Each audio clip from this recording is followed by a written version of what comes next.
network to the world. Subscribe now to the Hot 97 YouTube channel. It's Ebro in the Morning with Laura Stiles and Rosenberg. All right, yo, Isaiah Rashad is on with Ebro, Laura, and Rosenberg. Good morning, Isaiah. What's popping, baby? What's going on, man? How y'all doing? Good, man. Isaiah's a man after his my own heart, because I can see how pained he is to be up this early with us today. Like, it looks hard. I see it on your face. Your team was hitting me like, yo, could we do later in the day? And then when you showed up, I was like, oh, you're not a morning guy, bro, huh? I am, but my body kind of just wakes up by itself. What time? What time? Like 7 o'clock. No matter when I. That's an hour early. It's an hour. It's an hour early. That hour is meaningful. Facts. Yeah. Were you happy about the response to The House is Burning? Because it seemed like the world had been waiting and reacted well. Happy's an understatement. Because, I ain't push it out in 5 years. And I don't know. None of this shit really makes sense to me. Like, not none of this. Not a little bit of it makes sense to me, but I do appreciate like the fans and the new people coming out to like fuck with me and everything. But very surprising. Well, when you say it doesn't make sense, you mean you didn't expect for people to be so excited for your return? It's more so like I think I might have did more than that. I think like that, like the response to the actual music kind of got me like, damn, was I stressing myself out for no reason? Type of shit. But that's the biggest surprise. All the homies is like, look at all these songs that you said these niggas wasn't gonna like, but they love, or it seemed like they love, at least in the first couple of days. So that's probably the biggest surprise for me. How did you? Oh, go ahead, Laura. I'm sorry. How did you approach this project differently from your past projects? I freestyled a little bit, freestyle more, like listen to the homie, listen to some of my friends more. But other than that, I kind of go about this shit kind of like making, I don't know if like making the books the right way or some shit like that, but this is my third attempt out. So I know I've been trying to like make like a subgenre of music. So I wouldn't say like the approach is that different. I'd say the way I've executed like via other people is just different. I've been trying to just sharpen the sword and everything. That's why I think this one does sound kind of like the other ones, but like mostly because like I'm trying to figure out like this crazy in between place of like hip hop, neo soul, trap shit.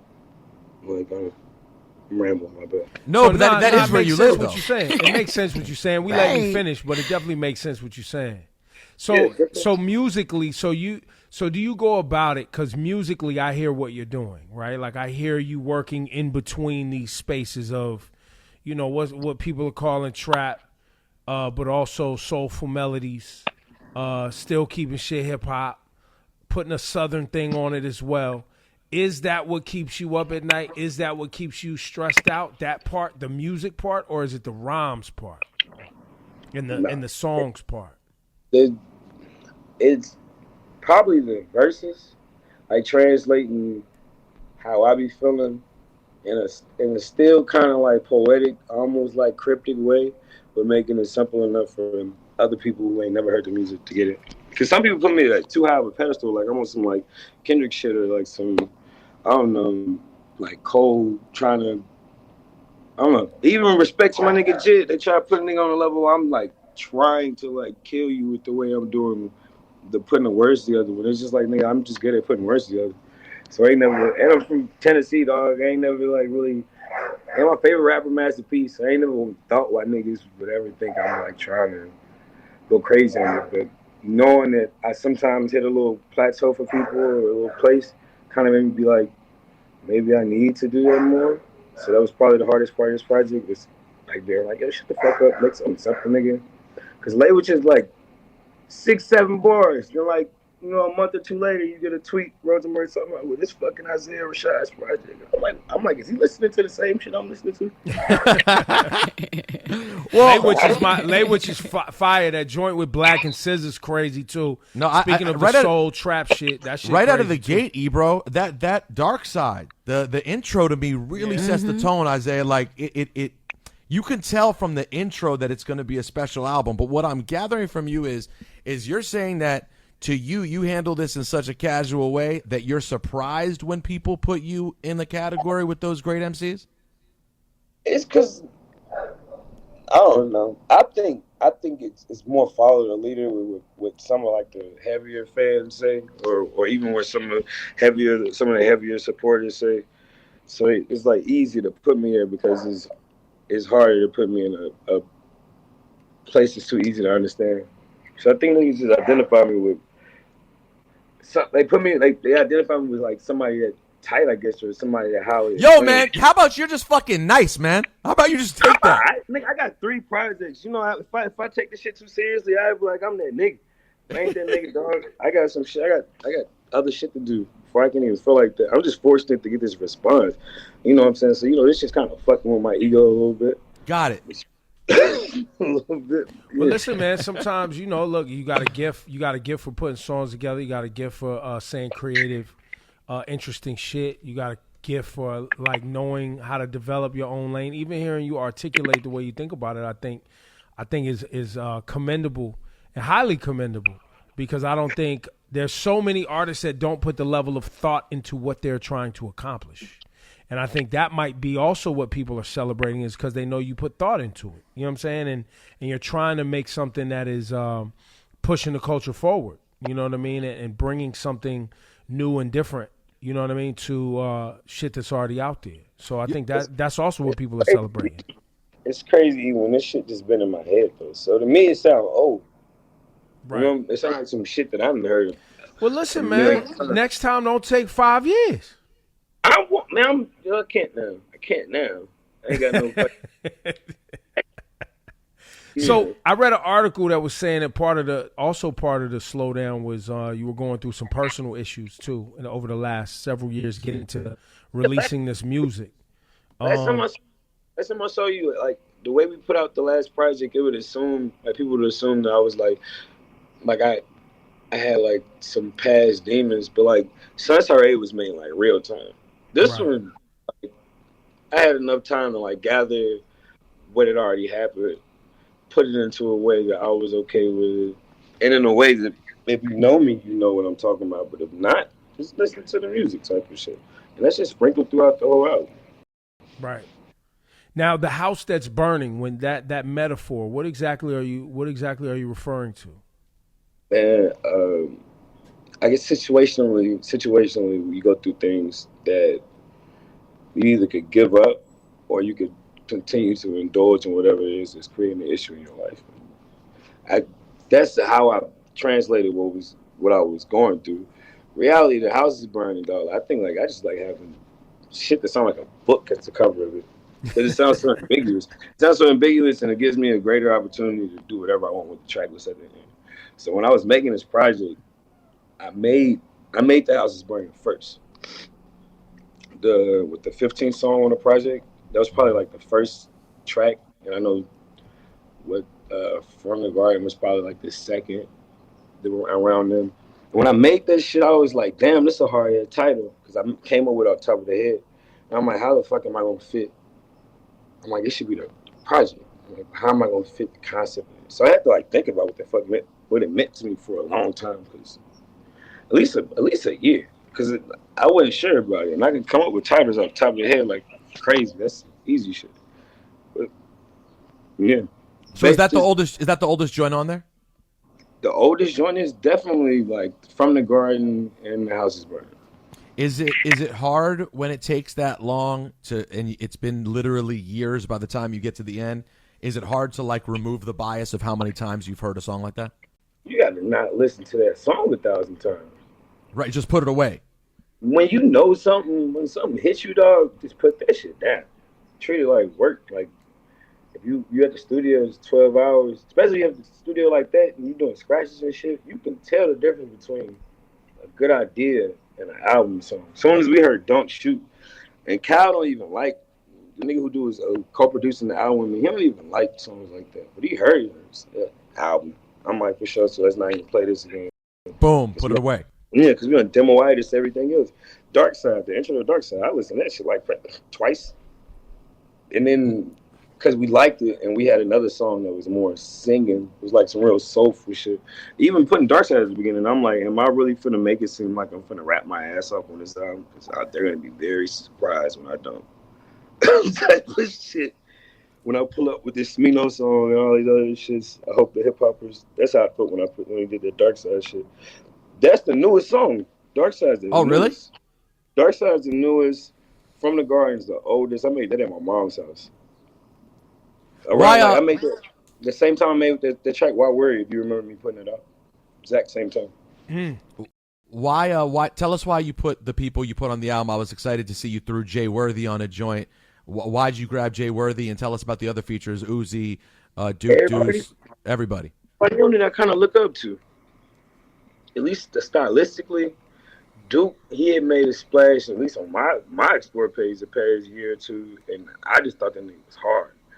And Black, another nigga who I just thought was hard as hell, and I never understood how he kind of created his own style too, with the tone of voice that he be on, and it's like that in between the rapping and shit. Black is crazy out here. So I wanted to get him. And that was easy. Uzi, I already knew Uzi from the Hip Hop Awards a couple of years ago. So that was cool. That was easy. But really, all of them was niggas I high-key, in my own way, looked up to. And niggas I really wanted on my project. And I thought it would be something that would be good for me more than anything. I thought I'd be expanding, like, the lanes I'd be in. And then with it, how I thought at the end of the day of it being such at least sounded like a multi-genre type of thing, thought it'd be good for them, too. And I think it's doing all right. I think it's doing all right. Right. Yeah. I looked. I think that everything on your album is in the millions and millions of plays right now. So it was a good look for everybody. How's the TDE work relationship? I think everyone at this point, TDE's become such a big thing, and everyone has their own sort of way of operating within the company. How's your working relationship with Top, et cetera? I'd say it's more squaddier than it's ever been. Way squaddier than it's ever been. What do you mean? Go further with that. What do you mean? It just feels like it's a whole bunch of voices, not just like one or two. Wow, it's that's dope. A whole bunch of voices. It seems like, you know what I'm saying, the management really, like these past couple of years, really be on like, what the fuck do y'all want to do? Especially since they're older than us. So like, tap in, let us know what's going on, and we come and bring them ideas. They come bring us ideas, and the type of not producers but directors for these videos be totally different motherfuckers than we usually do. It used to be like just art niggas, indie art niggas. Now it be niggas who really be trying to make like a splash on the videos. Like the same nigga who did Lay What You Did was Skeet, and they had to convince me to do that shit. I saw his work after he did that. I was like, shit, let's do another video. Y'all trying to pull these niggas out the hat, and I don't know, everybody, bro. Like, we got a fucking compound and shit, not just an office and everything. So it's like real It's squaddier than ever. Squaddier than ever is a big quote. I'm excited about that. TDE, squaddier than ever. Squadliness is next to godliness. Okay? Squadliness is next to godliness. Yo, how the kids doing, Zay? They good. They're getting on my nerves. How old are they? How old are they now? Parent talk, healthy parent talk. 6, 8, and 2. Oh man, damn. Woo! 3 under 8? That's not a game, Zay. Especially when they are home.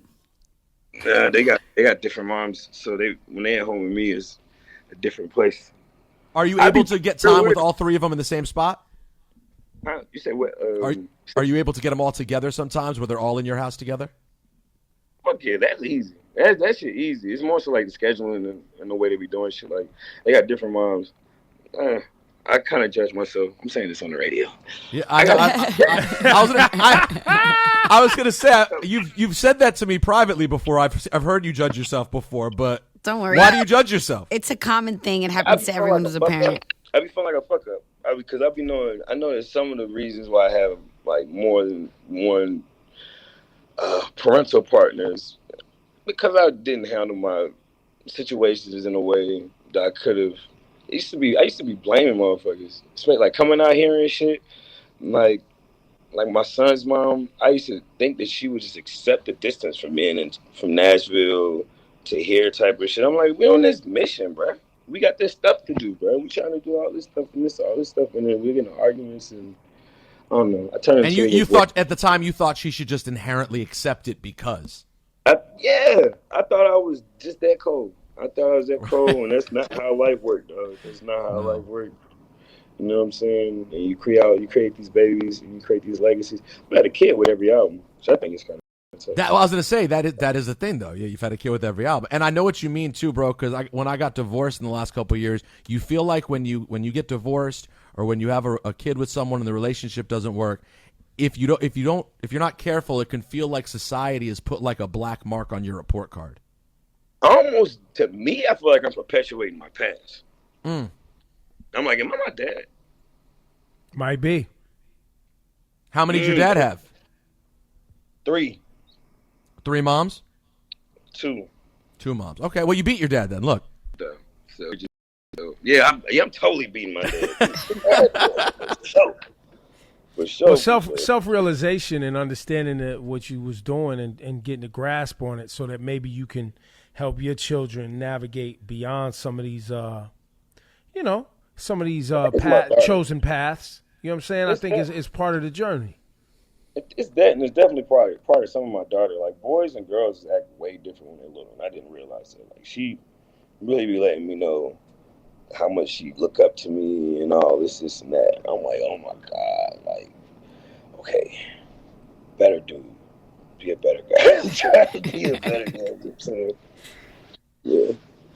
Yeah, you gotta lock in for the little girls, man. It's important. I got a daughter too. Hey, listen, Zay, listen, you're a good man, bro, and you're a good artist. You should know that, man. Thank you. I've been meaning to remind myself how y'all remind me. I mean, listen, you could reply to all my fucking texts, but besides that, I think you're doing good. Yo, tell him, Isaiah, you text too much, bro. I got kids. My old phone number. I don't know. Yo, sure? Isaiah, tell him I got 3 kids and they got 3 mamas. Your texts come way later, bro. I don't know. Yeah, I don't even be seeing that. I'm looking for 911s, baby. You know what I'm saying? Yo, congrats, Isaiah. Album's dope. Thank you, man. I appreciate y'all having me. Nah, it's our pleasure, man. Everything's good on y'all end. Everybody, yeah, we blessed. Good. We made it. We made it through most of the pandemic. We made it through pandemic 1, 2, and 3. We're trying to survive 4. You know. You know what I'm saying? Trying to dodge the Delta right now. Everybody's on dodge Delta mode, but we here, man. Why I keep seeing so many people catching that shit? Like, well, mainly because they're out. Exactly. Probably. Well, and also too, people think the vaccine is a cure. The vaccine ain't no cure. It's just preventing people from dying and going to the hospital. Facts. Don't mean you ain't gonna catch the Rona. You gonna get the Delta joint. But and then after that, it's gonna be the Lambda, and then you gonna have the Omega, and then the. Ass, man, ain't gonna front. In April, that shit beat my ass. The COVID did. COVID beat me the fuck down, and I thought I was gonna make it through it on some easy shit. The last couple of days, it was the recovery from it, and he'd be like, "I can't do this again." Yeah, that's a lot of people. Energy. Where do you stand on the vaccine? I got another shot to do because I'm trying to go into. My guy Zay, get that second shot, bruh. Which you did, Pfizer or Moderna? Pfizer gang. Pfizer gang for life. I'm J&J. I'm the crazy J&J gang. You don't know what to expect from us. Yeah. Nah, J&J gang is loose out here. They done loose out recalled here. your shit. They We recalled you. You gotta get it. They saying now you ain't got no protection against the Delta. Shit. Nah, man, we good. Johnson, you over there popping baby oil. Putting it directly into your system. I feel you. Hey, I walked into a COVID den and came out okay, so I'm feeling my Johnson & Johnson right now. I survived a tough one. Hey, man, however them antibodies got to pop to make it happen. You know what I'm saying? Yeah. Isaiah Rashad, the house is burning. Go get the album. Thank you for your time today, man. Thanks, Isaiah. Man, lay out, man. I appreciate it. All right, love, bro. Later, man.